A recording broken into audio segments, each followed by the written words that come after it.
Ayun, nag-start po ako nung 2021. Ayun, panahon po siya nung pandemic. Tapos, parang nag-search lang ako sa Facebook nung mga online na mga gigs, ganyan. Tapos, unang nakita ko, yung Shepherd po na page. So, simula nun, yun, hindi ko na siya tinigilan. Parang mga bandang March po yata yung 2021, ganyan. Tapos, parang sabi may parating daw na enroll. Ay, June po pala yun. Tapos na yung enrollment nung panahon na yon. So, parang sa simula nun, stinok ko na po yung Facebook po nung Shepherd, pinanood ko na lahat ng mga free videos doon sa YouTube, ganyan. Tapos, inantay ko yung enrollment. Mga ilang buwan akong naghintay. Yan. So, hanggang sa naka-enroll na ako. Pero, bago po yan, so matagal po ako sa non-profit, more than 20 years, advocating women's rights, yun po. At malayong-malayo po talaga yung ginagawa ko ngayon sa online bookkeeping doon sa dati pong work sa non-profit. Although hanggang ngayon po ay meron pa rin po akong advocacy for women's organization po. Yun po. Wow, grabe, no? Ayan si Miss Milona. And nasabi po dun sa introduction nyo, non-profit, tama po ba? Yes po, Coach. Yes po. And then, ano po yung degree nyo po? Ayan. Hindi po ako nakatapos po ng kolehiyo. Pero meron po akong parang more than 20 years ago, parang meron din naman akong kumbaga nakuha na parang mga units doon sa accounting. Pero ang tagal na po talaga nun. Tapos hindi ko po talaga siya na-practice. Kasi hindi rin naman ako bookkeeper sa non-profit. Yan. So, parang 2 decade po na. Pero napag-aaralan naman po pala siya. Grabe. Ako na-amaze ako, Miss Milona, sa'yo kasi sabi niyo, undergrad, but it's not a reason for you not to have a good job dahil lang undergrad ka. Imagine, Miss Milona, sabi niya nga, 20 years na working experience. Wow! Yes po. Wala po talaga akong experience kahit po sa corporate. Kasi sa Jollibee lang po ako nagtrabaho dati, service crew po ako noon. Yun. Tapos after nung nag-focus na po ako sa non-profit. Yun lang po yung talagang naging work ko. Madam, huwag niyong nilalang yan. Ayan, baka meron po tayong mga nanonood dito na service crew din. Ayan, hello po sa inyo. Ayan, ma-inspire po tayo sa story. Yes po, proud service crew po lang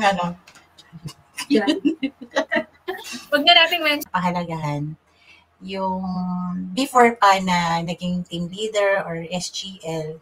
So, dun sa parang academy, parang sobrang appreciated ko yung mga accountability calls kasi doon talaga ako napupush.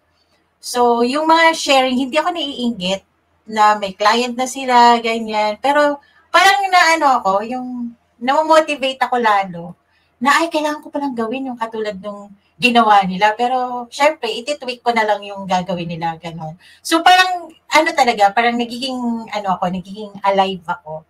Yon. Kaya naman, nung lumipas yung sumunod na batch, pa rin ako, very active pa rin ako sa AC group, yun. As in, parang absent lang ako doon kapag may mga importanteng, meetings, wala pa naman ka-meeting, mga importanteng trabaho sa bahay, ganyan. Tapos nung batch 10 na, doon na po ako nag-start na mag-team leader. So hindi ko siya pinagbabangga. Kasi parang yung pagiging team leader ko or subgroup leader ko, makakatulong to para mas lalo ko pang ma-enhance yung online bookkeeping business natin. Yon. Kasi parang, paano ako mapupush na kumuha yung clients kung mag-isa lang ako? Ganon. Tapos, paano ko mapupush na parang na sumagot doon sa mga questions, for example, or sagutin din nila yung questions ko if mag-isa lang ako. So, hindi ko siya pinagbabangga. So, paano ko siya pinaplano? Basta kasi ako ewan ko ba yung, kaya ko siyang, meron akong parang karakteristik na kaya kong pagsabayin yung maraming bagay. Ayun. So, so, yes, kaya meron akong gano'n. So, halimbawa, habang naglalaba, iisip ako, ano mga gagawin ko, ganyan. So, hindi talaga blanco yung isip ko habang naglalakad, yun, gano'n. So, pero hindi ko siya, actually, yun yung isa sa ano ko. Wala akong calendar na day 1, ito yung gagawin ko, ganyan-ganyan. Basta alam ko marami akong gagawin at tatapusin ko yan. Parang gano'n. Yun po. So, yung gist po siguro ay hindi ko siya pinagbabangga, kundi parang nagtutulungan sila sa isa't isa, yung client work, tapos yung pagiging team leader, tapos syempre pagiging nanay, pagiging asawa, yun, at pagiging kung ano-ano na lang. Ang daming ginagawa, sorry. Ayun. Yung nagkaroon po kami ng first, kinoconsider kong kaming dalawa to nung mister ko. Yung mister ko, ano siya, manggagawa siya. As in, walang background sa accounting kasi nag-assemble ng mga refilling station, ng laundry machine, ganyan. So, ako yung nauna kasi nag-enroll ako noong 2000, last quarter ng 2020. Tapos, after 3 months, sabi ko ready na ako kasi alam ko na yung language. At saka alam ko na yung paano ko i-articulate yung bookkeeping at saka yung accounting. Kasi dati, parang wala akong hindi ko alam yung mga bank reconciliation, hindi ko alam basta alam ko yung mga debit and credit, pero hindi ako ganun kumbaga may konting alam, pero hindi talaga confident yun. So, nung natapos ko yung 3 months na live session, yan, January, yan, last week ng December 2021, nag-start na akong mag-apply na related sa bookkeeping, ganyan. So yun, at nagkaroon nga ako ng first client noong January 2022. So eto na, yung unang client, full-time siya, UK software company. Tapos, full-time pero flexible. Like, magpaparandam si client mga alauna ng hapon, yan, kasi 10 a.m. sa kanila, kasi naka-base siya sa Dubai, pero nasa UK yung company, ganyan. So, ako pa lang noon, so nag-work yung si Mister sa, minsan nasa probinsya siya, minsan nasa malayo siya, so gabing-gabi na siya. Ngayon may meeting kami ni client, ganyan. Si Anya, ang liit pa ni Anya, si baby lang si Anya noon, mga ewan ko kung naka 1 year old na pala si Anya noon, ganyan. Tulog si Anya, okay na, makipag-meeting ako kay client, ganyan. Tapos umiyak. Ganyan, umiyak siya. Tapos sabi ko, naku, paano to, kaharap ko yung client. Buti na lang, saktong-sakto dumating ng mister ko. Yun, kinuha na si Anya, ganyan. So yun, so parang ang naging result nito, nag-resign na siya doon sa work niya, tinulungan niya ako doon sa pagbo-bookkeeping. Kaya doon sa first client namin, kaming dalawa talaga yon na nag-clean up, nag-ayos ng libro nung client. Kasi yung naging struggle nga, hindi pwedeng parang ganito, may client nga tayo, tapos mapabayaan naman natin yung mga bata. Ayun, so kumuha siya nag-resign na siya doon, tapos eventually, kumuha na rin siya ng sarili niyang client. Nung parang medyo nakita namin na, medyo okay na. Parang, kumbaga nakakaano na kami, parang naaral na namin yung sitwasyon, tapos paano kami magtutulungan. Yun, hindi ko talaga yun makalimutan. Yun, kasi kaya nga kami pumasok dito para sa family. Sa akin po, noong nag-start po kasi ako nung mag-work from home, nanay naman talaga ako sa bahay. Ganun. Kasi pandemic, hindi pwede lumabas. Yun, hindi na ako pwede mag-field work. So, more on parang communication na lang through email, doon sa ilang mga advocacy work, ganyan. Tapos, nung nagkaroon na nga ng work from home na related doon sa online bookkeeping, para sa akin, ang benefit niya talaga is parang 24 hours. Alam mo, nandito ka sa bahay. Yun, kami lang din nagluluto, naglalaba, ganyan. Tapos alaga sa mga bata, lalo na nagbe-breastfeed doon sa 2 bata hanggang ngayon. Pero si Ilian na siya parang halos hindi na siya dumidede, ganun. So yun talaga kasi talaga yung na-max out ko yung magpadede doon sa 2 bata. Yan. So parang rin talaga, kumbaga mother's goal talaga na ma-breastfeed sila hanggang sa ayaw na nila. Yun. Tapos siguro yun yung eto nga yung nandito ka sa bahay, mas makikita mo sila. Bawa, nandito ka sa gaya, nagko-computer, tapos nandyan sila sa higaan. Kasi ang bahay namin, napakaliit lang eh. Ito yung higaan namin, tapos nandito yung computer, ganyan. Oh, tama na yung away, ganyan. So, yun po siguro yung number one na, na masishare ko. Yung kasama talaga yung family. Tapos, wala na masyadong stress na babiyahe ka pa. Kasi dati, yung, syempre, sa non-profit ka, babiyahe kami ni Ilya wala pa si Anya, babiyahe kami ng mga 3 to 4 hours para pumunta sa office, ganon.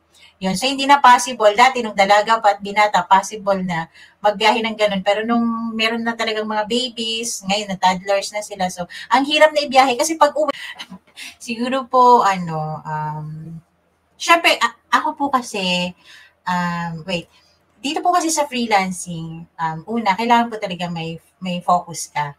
Okay? Kasi, focus ka, tapos, kasi, if marami ka kasing gustong gawin, like, bawa, yung sabi kagabi doon sa sa client getting booster, yung course hoarder daw siya.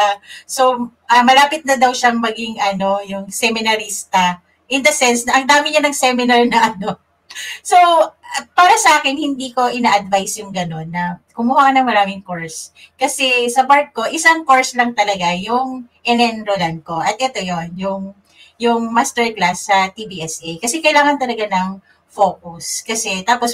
Tapos take action. Kasi, ang support kasi, nandyan siya lahat-lahat na. Una, mga live sessions. Hello, ang live session dito, hindi lang tuwing Sabado, meron pa Wednesday, meron pa Friday. So, mag-asawa ka na lang. May mga boosters pa, no? So, parang, as in, siksik-lig-lig na yung mga theories at saka yung mga pwedeng ibigay na guidance ng mga coaches, mga instructors, ganyan, tapos mga team leaders natin, yon. So yun, parang full package na siya, meron na siyang lahat na yung mga tungkol sa accounting, tungkol sa mga software ngayon, mga Xero, mga QuickBooks, ganun. At the same time, andyan din talaga yung values. Yun po yung pinakagusto ko. Yung values po na meron tayo sa TBSA. Kasi parang dito ko na-feel, kaya very supportive din ako doon sa mission tsaka vision ng TBSA. Yun, kaya kahit na sabi ni Miss Rufa, Miss Melona, marami ka nang ginagawa, nag-instructor ka na, pwede ka nang hindi sabi ko, hindi Miss Rufa, gusto ko pa rin talaga mag-team leader. Yun, kasi nga gusto kong maging bahagi nung magandang vision tsaka mission ng TBSA na nagbibigay talaga ng magandang values, nagbibigay ng opportunity, tapos yung culture sa loob na hindi nagsisiraan. Yun hindi nagsisiraan at gumagawa pa. Siguro sa akin, walang imposible. Yun. Kasi, ang dami sa community na, kumbaga, wala naman talaga silang accounting background. Mga full-time nanay din, mga tatay din na pwedeng hindi related sa accounting yung dati nilang work. Pero natutunan nila paano mag-online bookkeeping. Yun. Tapos ang good thing po doon, kasi sa academy, lahat ng yan, ituturo siya sa atin. No? Ika-guide tayo at then itetest din natin yung sarili natin kung kaya ba talaga natin gawin yun. Kasi meron tayong mga exercises, na actual exercises, no? At yun yung kumbaga magandang bagay kasi makakabuo ka ng sarili mong sample of work or mga portfolios. Imagine, kahit wala ka pang dating client na gumamit ng QuickBooks or Xero, diba? Pero pwede kang magkaroon ng client gamit lang yung mga sample work na yun. No? Kasi ginawa mo talaga yun. So, it's part of your experience. So, wala siyang imposible, lalo na kapag ka magte-take action talaga tayo. Ibig sabihin, kailangan wag nating ipasa lang na darating din yung client or matututunan ko rin yan. Kailangan talaga, kasi sa part ko, dito talaga kailangan gamitin yung problem-solving skills natin, kailangan gamitin yung marunong tayo mag-analyze, which is, meron tayo niyan. Okay? Bilang nanay, paano natin in-analyze yung sitwasyon na to? Kulang na lang yung pera natin. Di ba? Anong gagawin natin? Ganon. So, gamit na gamit yan dito sa online bookkeeping. Yung mga skills na meron tayo ngayon, yung experience natin ngayon na magaling ka mag-organize kahit sa anumang bagay, pagdating sa online bookkeeping, magagamit nyo yan. So, hindi necessary na kailangan lang talaga, yung usapin lang ng, kumbaga magaling ka sa accounting, syempre kailangan basic principles alam natin. Pero yung mga soft skills na yan, na meron na tayo, magagamit din natin yan.